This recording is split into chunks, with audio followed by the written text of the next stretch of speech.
What can I say about Broncos? I never thought I'd like them as much as I do now. They embody the elegance of a classic vehicle. You get little hints of muscle car era in a car that seats four comfortably in what you might call one of the first SUVs, and one of the quintessential turning points for Ford, in my opinion.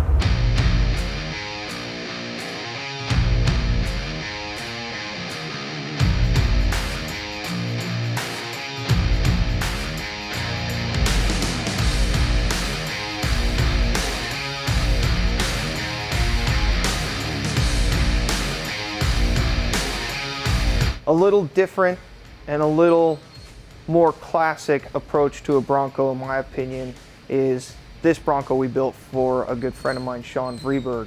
On this particular setup, we used a 351 Windsor. We were able to use Holley EFI. We used one of their new dual sync distributors, which helped us optimize the spark and fuel going into this engine and really pull out a little bit of extra horsepower. I think they rated this crate motor at 410 horsepower. We haven't dynoed this one yet, but I feel confident that it's right there with the Coyote engine. It's very responsive, a very clean and elegant build in my opinion. It comes with Dart Pro 1 heads, a nice camshaft. It's a full roller engine and just runs like an absolute top. The Holley EFI really accents this engine well. It drives very smooth in any altitude and is very pleasant to drive around town, even though it has a fairly substantial camshaft in it.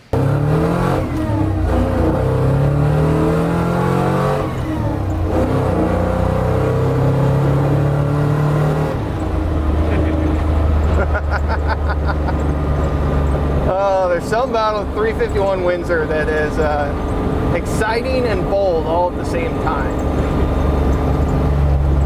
They run really good. They make a ton of torque, and they just have that classic American V8 sound. There's nothing better than a good small block Windsor. We did the typical powered by Bronco valve covers on this one. We used an Eddy Motorsports S-Drive serpentine system to keep everything right and tight and give us a little bit of space between the radiator and the front of the engine again. One thing I do like about this, we were able to add air conditioning, much like on the red Bronco, but easily serviceable and also aesthetically pleasing. On the brake system on this Bronco, we went back with a Hydro Assist unit from Hydrotech. Very happy with how it all works, very responsive. This Bronco actually has four-wheel disc brakes. We used a Crate Dana 44 front axle, a 4 9-inch rear with 31 spline chromoly axles. The front has a True Track and the rear has a soft locker. Very nice setup, 410 gear, works really well with the 5-speed, cruises down the highway really nice. Again, another very classy, clean Bronco that is kind of understated when you first glance at it. So when we got this Bronco, Sean approached us and explained to us that he had bought this from a very nice gentleman, and he was one of the things we had to uphold at the end of this project was Sean wanted to keep the paint scheme. When we got this, it was a very bright, almost Oxford Ford white, and a very bright sun yellow. The gentleman who had owned it before had passed away. Sean wanted to pay a little homage to the original owner by keeping that color scheme.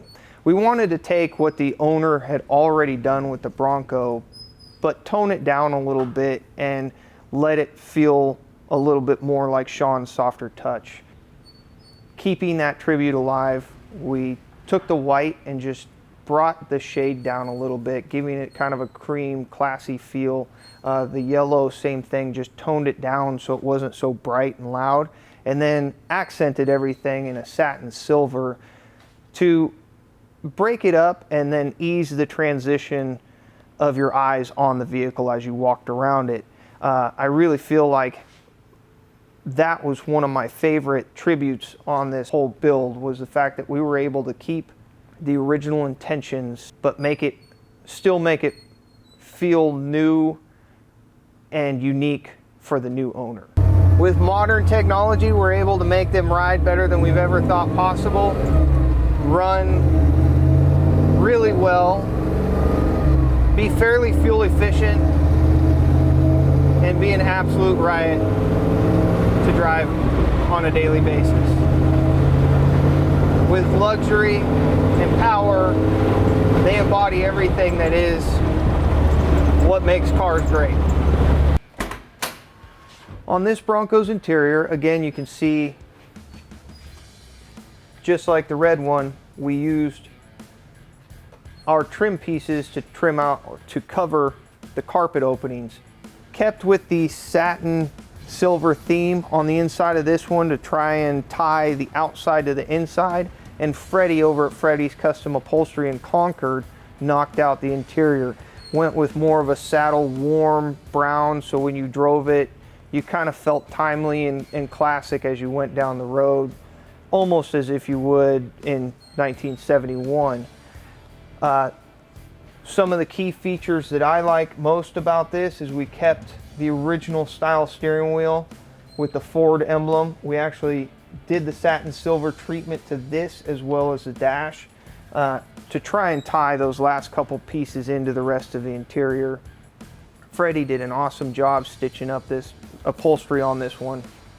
For gauges, we did Dakota Digital, their factory replacement. So they look the part, but they have all the modern features you would like in today's instruments.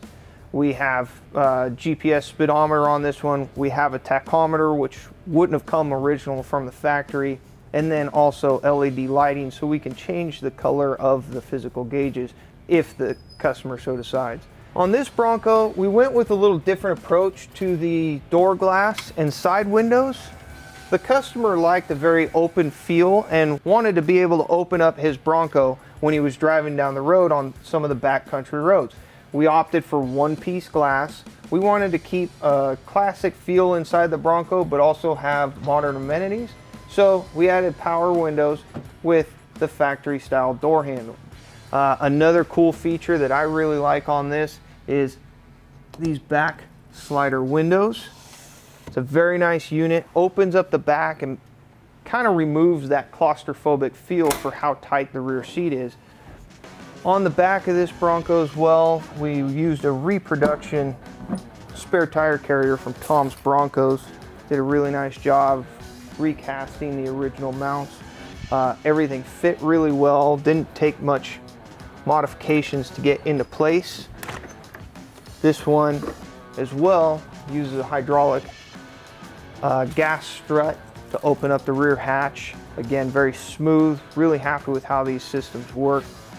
Again, stainless hardware on all the tailgate, and once again, tap lights in the back. One of our nice little key features. I really do like these fold and tumble seats. I think we've used them on just about all our Bronco projects, but the extra room you gain is awesome. One of the things I'd also like to talk about is the fact that we tried to hide as much of any of the modern changes we did to these Broncos, even when it came to the speakers. So on this one, Freddie had actually built us panels that hold the speakers and have flow-through vent holes in them. So when you look back there, you don't really notice the fact that there's a sound system in there, but there's a very nice radio that you can listen to as you're driving down the road. On this Bronco, we opted again to call up Jim over at Wild Horses and source us a 2.5-inch lift kit. Again, I can't thank him enough for how much time and energy he put into these suspension kits that he offers to us. They ride nice. We went with his off-the-shelf Bilstein shocks. They're a 5200 series. They ride really well. the Bronco handles roads and curves very well for being as tall as it is. One thing I did want to say, we actually used, one of the problems we have with Broncos is turning radius. They actually have the turning radius of a small semi truck. So we've opted to use these T-Rex arms from James Duff on almost all of our stock suspension builds. That way we can gain a little more turning radius, and also cures a lot of the caster issues that the Broncos have when you lift them. Again, accents on the outside of this Bronco. You know, we pulled the handles apart, had them all done in satin silver, the mirrors satin silver, and then we went back to billet badges and had them do a custom set of badges for this one as well, using his last name to give him his own personal touch on his Bronco.